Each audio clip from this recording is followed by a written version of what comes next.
नमस्कार दोस्तों, स्वागत है आप सभी का यूपीएससी उत्कर्ष पे। मेरा नाम है पूजा द्विवेदी। हाल ही में आईएएफ का एक एयर शो हो रहा था, उसकी 92nd फाउंडेशन डे पे। बट चेन्नई में जितने लोग वहाँ पहुँचे थे देखने के लिए, ये तादाद से ज़्यादा थे। जितना हमने अप्रॉक्सीमेशन किया था उससे कहीं ज़्यादा थे, जिसमें से कुछ लोगों की मृत्यु हो गई है।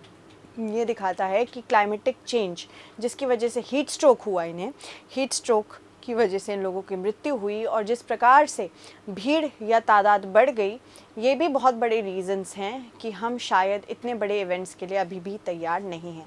तो ये एडमिनिस्ट्रेटिव या फिर प्रशासनिक क्षेत्र में, प्रशासनिक स्तर पर एक बहुत बड़ा फेलियर है, जिसके लिए आप कल कभी एसडीएम डीएम बनते हैं तो आपको तैयार रहना पड़ेगा। तो जैसे कि हाल ही में भारतीय वायुसेना के 92nd इस्टेब्लिशमेंट डे से पहले चेन्नई में एयर शो हुआ, जिसमें भारी भीड़ आई। गर्मी बहुत है, इस वजह से इसके चलते हुए 5 लोगों की मृत्यु हो गई।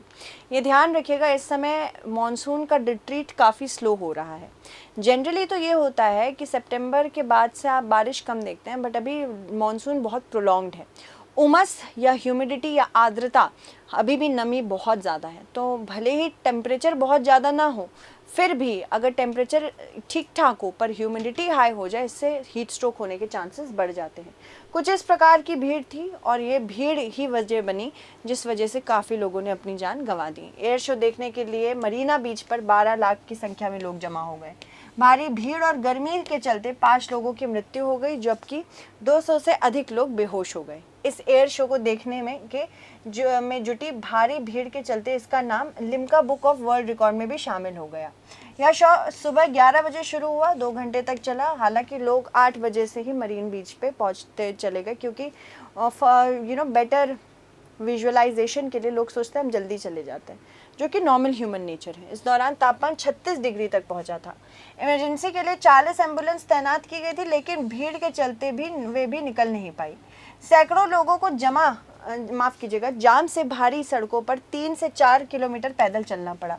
ये भी हमें ध्यान रखना है कि अगर हमने एम्बुलेंस रखी भी है, या वहाँ पे हम प्रोजेक्ट भीष्म के अंदर बहुत सारे प्रोजेक्ट्स हम लॉन्च करें, प्रोजेक्ट भीष्म भी है। प्रोजेक्ट भीष्म ये कैसा प्रोजेक्ट है? इसमें आप पोर्टेबल हॉस्पिटल्स लगा सकते हैं। ऊपर से ही एयर ड्रॉप हो जाएगा और पोर्टेबल हॉस्पिटल वहाँ पे इस्टेब्लिश किए जाएंगे। ठीक है, ये टेंट जैसा होता है, और इसी के अंतर्गत सारे इम्पॉर्टेंट आपको इक्विपमेंट्स मिल जाएंगे। तो अगर नहीं पहुंच पा रही है एम्बुलेंस, तो प्रोजेक्ट भीष्म जैसी सुविधा यहाँ के लिए हम दे सकते थे। इसके अलावा अगर आपने रखा भी है एम्बुलेंस, तो आपको पहले से ही एक कॉरिडोर बना के रखना पड़ेगा, उसमें किसी की एंट्री नहीं होगी। एम्बुलेंस में जैसे ही पहुँचें, सीधे सीधे उस कॉरिडोर से आप फिर ले जाएं, और ताकि व्यक्ति की जान बचाई जा सके। रिपोर्ट्स के मुताबिक एयर शो देखने के लिए लोगों ने बताया कि बीच पर पीने के लिए पानी की भी व्यवस्था नहीं थी। लोग घंटों तक प्यासे भी बैठे थे। 1 बजे शो ख़त्म होने के बाद एक साथ लोग वहां से निकले, जिसके चलते रास्तों पर ट्रैफिक जाम हो गया। साथ ही साथ भारी भीड़ के चलते एक लोकल रेलवे स्टेशन पर भगदड़ हुई। अलग अलग मेट्रो स्टेशन पर भी ऐसी भीड़ देखने को मिली। तो यहाँ पे भीड़ बहुत बड़ा एक इशू बन गई। भीड़ प्रबंधन पर हमें ध्यान रखना होगा। भीड़ प्रबंधन को व्यवस्थित योजना के रूप में परिभाषित किया गया है, और लोगों की व्यवस्थित आवाजाही और जन समूह की निगरानी के रूप में परिभाषित किया गया है। उपयोग से पहले किसी स्थान की क्षमताओं का आकलन शामिल है इसमें। जैसे देखना पड़ेगा जो हम जितने लोगों को बुला रहे हैं, इंफ्रास्ट्रक्चर उन लोगों को एक्सेप्ट कर पाएगा कि नहीं, सस्टेन कर पाएगा कि नहीं। इसमें अधिभोग के अनुमानित स्तरों का मूल्यांकन, प्रवेश और निकास के साधनों की पर्याप्तता, प्रसंस्करण प्रतिक्रियाएं जैसे टिकट संग्रह एवं अपेक्षित प्रकार की गतिविधियां तथा समूह व्यवहार भी शामिल है। भीड़ के कारण होती हैं बहुत सारी दुर्घटनाएं। अभी हमने कुछ ही समय पहले देखा था कि एक बाबा का भी एक प्रवचन लगा हुआ था, जिसमें यूपी में बहुत सारे लोगों की मृत्यु हो गई थी भगदड़ मचने की वजह से। अवैध अवसंरचना, फेरी वाले और पार्किंग, अंतरिम सुविधाओं, ऊर्ध्वाधर सीढ़ियाँ, संकीर्ण इमारतों के विध्वंस के कारण भी भीड़ में यहाँ प्रॉब्लम हो सकती है। उत्सव के दौरान पटाखों का अनुचित प्रयोग करना, गलत वायरिंग एक सामान्य कारण भी देखा गया है। बिजली की आपूर्ति में विफलता से दहशत पैदा होती है और साथ ही साथ अचानक भगदड़ शुरू हो जाती है। भीड़ को कम करना, प्रबंधन के साथ समन्वय की कमी, टिकटों की अधिक बिक्री, सेलिब्रिटी से ऑटोग्राफ या फिर मुफ्त उपहार प्राप्त करने के लिए अचानक भीड़ या अफवाहों से बड़े पैमाने पर भी घबराहट मचती है।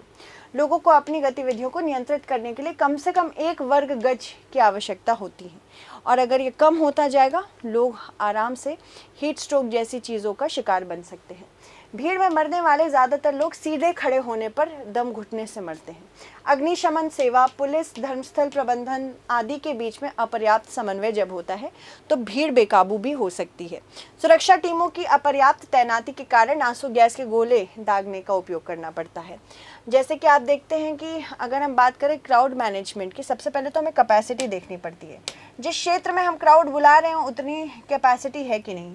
अगर कैपेसिटी है तो ठीक है। उसके बाद रिस्क क्या क्या हो सकते हैं, फिर उसके बाद हमको रिस्क देखने के बाद ये देखना पड़ता है कि हम अपनी प्लानिंग कैसे करें, कितने हमें एम्बुलेंस चाहिए, कितने पोर्टेबल हॉस्पिटल्स चाहिए, किस प्रकार से हम कॉरिडोर बनाएंगे, अपने वॉलंटियर्स को कहाँ कहाँ तैनात करेंगे। उसके बाद इंसिडेंट्स रिस्पॉन्स और कैपेसिटी बिल्डिंग, ट्रेनिंग भी बहुत ज़्यादा ज़रूरी है। अगर आपने इतनी सारी चीज़ें कर ली तो आप क्राउड मैनेज कर सकते हैं। इसके अलावा भीड़ प्रबंधन संबंधी एनडीएमए के कुछ दिशा निर्देश भी है, मतलब नेशनल डिज़ास्टर मैनेजमेंट अथॉरिटी ने 2005 में जो बनी है उसने बताया है कि भीड़ प्रबंधन कैसे किया जाता है, जिसमें एकीकृत भीड़ प्रबंधन के लिए एक विस्तृत दस्तावेज दिया है। एकीकृत भीड़ प्रबंधन कई स्तंभों पर आधारित है, जैसे कि क्षमता नियोजन, जोखिम मूल्यांकन, बेहतर तैयारी, योजना, घटना प्रतिक्रिया और साथ ही साथ क्षमता निर्माण।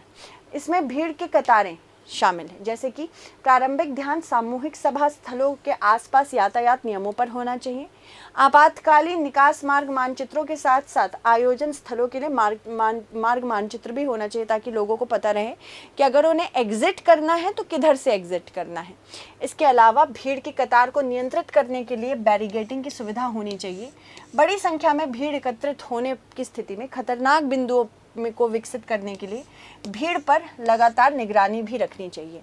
वीआईपी, अगर वेरी इंपॉर्टेंट पर्सन आए हैं तो वीआईपी को संभालने के लिए विशिष्ट योजना होनी चाहिए और यदि वीआईपी सुरक्षा संबंधी चिंताएं जोड़ते हैं तो अधिकारियों की वीआईपी का प्रवेश देने से मना भी कर देना चाहिए। अगर उन्हें लगता है कि ज़्यादा सिक्योरिटी चाहिए और हम यहाँ पे सिक्योरिटी नहीं दे सकते तो ये बिल्कुल बता देना चाहिए। इसमें बिल्कुल भी एम्बैरेसमेंट की बात नहीं है। सीसीटीवी निगरानी लगातार होनी चाहिए। भीड़ भाड़ वाले स्थानों पर लाउड स्पीकर जैसे सार्वजनिक संबोधन प्रणाली भी लगाई जानी चाहिए। चिकित्सा सुविधाएं लगातार मिलती रहें। आपदा के बाद की आपात स्थितियों में निपटने के लिए एनडीएमए ने चिकित्सा, प्राथमिक चिकित्सा कक्ष और आपातकालीन संचालन की सिफारिश भी की है। आयोजन स्थल आयोजकों को सुरक्षा दिशा निर्देश दे, अग्निशमन सुरक्षा हो, साथ ही साथ व्यवस्थाओं की कमी ना हो, ये भी देखना चाहिए। स्पेशली जो प्राइवेट ऑर्गेनाइजेशन से कार्य कराती हैं, कार्यक्रम आयोजकों और आयोजन स्थल प्रबंधकों को स्थानीय प्रशासन और पुलिस के साथ समन्वय लगातार रखना चाहिए और साथ ही साथ एक डिटेल डॉक्यूमेंट तैयार करना चाहिए कि किस प्रकार से ये आगे बढ़ा रहे हैं किसी भी इवेंट को। इसमें यह सुनिश्चित होगा कि परिवहन, चिकित्सा और आपातकालीन सुविधा जैसी सभी आवश्यक सुविधाएं सुरक्षा मानकों के अनुसार हो। पुलिस अधिकारियों को तैयारियों को जायजा भी लेते रहना चाहिए। इवेंट स्थल प्रबंधकों को आपदा की स्थिति में यातायात नियंत्रण, चिकित्सा सहायता और स्थानीय संसाधनों से जुटने में गैर सरकारी संगठनों और साथ ही साथ जितने भी नागरिक समाज को शामिल होना चाहिए उनको भी करना चाहिए। सक्रिय होने के लिए क्षमता निर्माण पर ध्यान देने की भी आवश्यकता है। नई भीड़ प्रबंधन तकनीक को अपनाने के लिए समय समय पर प्रशिक्षण मैनुअल जारी करना चाहिए। यदि सुरक्षा कर्मियों की कमी की समस्या है तो छात्रों, गैर सरकारी संगठनों से भी वॉलंटियरिंग मांग सकते हैं। मीडिया को भीड़ की आपदाओं के दौरान संचार प्रबंधन के लिए प्रशिक्षित भी किया जाना चाहिए। अगर बात करें नेशनल डिजास्टर मैनेजमेंट अथॉरिटी यानी कि राष्ट्रीय आपदा प्रबंधन प्राधिकरण की, तो ये भारत में आपदा प्राधिकरण के लिए शीर्ष वैधानिक निकाय है। इसका औपचारिक रूप से गठन 27 सितंबर 2006 को आपदा प्रबंधन अधिनियम 2005 के तहत हुआ है। आपदा प्रबंधन की प्राथमिक जिम्मेदारियां इसको दी गई हैं। आपदा प्रबंधन पर राष्ट्रीय नीति केंद्र, राज्य और जिले सभी के लिए सक्षम वातावरण ये बनाती है। प्रधानमंत्री इसके पदेन अध्यक्ष होते हैं। कैबिनेट मंत्री उपाध्यक्ष हो सकते हैं। इसके बाद सचिव की अध्यक्षता में एनडीएमए सचिवालय सचिवीय सहायता और निरंतरता प्रदान करने की कोशिश करता है। एनडीएमए के 8 राज्य मंत्री भी इसके सदस्य होते हैं। इसके अलावा राष्ट्रीय आपदा प्रबंधन प्राधिकरण शीर्ष निकाय के रूप में आपदा प्रबंधन के लिए नीति तैयार करती, योजना भी तैयार करती है, समय पर प्रभावी प्रक्रिया सुनिश्चित भी करती है, आपदा प्रबंधन के संबंध में नीतियां निर्धारित करती है, राष्ट्रीय योजना का अनुमोदन करती है और राष्ट्रीय योजना के अनुसार भारत सरकार के मंत्रालयों को विभाग द्वारा तैयारियां भी करवाती है। राज्य योजना तैयार करने में राज्य प्राधिकरणों द्वारा अपनाए जाने वाले दिशा निर्देशों को भी निर्धारित करती है और भारत सरकार के विभिन्न मंत्रालयों या विभागों द्वारा उनकी किसी विकास योजनाओं पर परियोजनाओं पर आपदा की रोकथाम में भी मदद करती है। आपदा की रोकथाम या आपदा स्थितियों की में आपदाओं से निपटने के लिए शमन की तैयारियां भी करती हैं।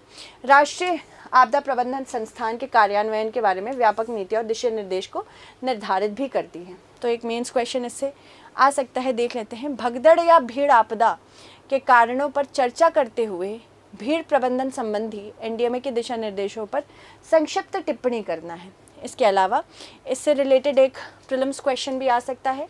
निम्न कथनों पर विचार करें। राष्ट्रीय आपदा प्रबंधन प्राधिकरण गठन 27 सितंबर 2006 को आपदा प्रबंधन अधिनियम 2005 के तहत हुआ था।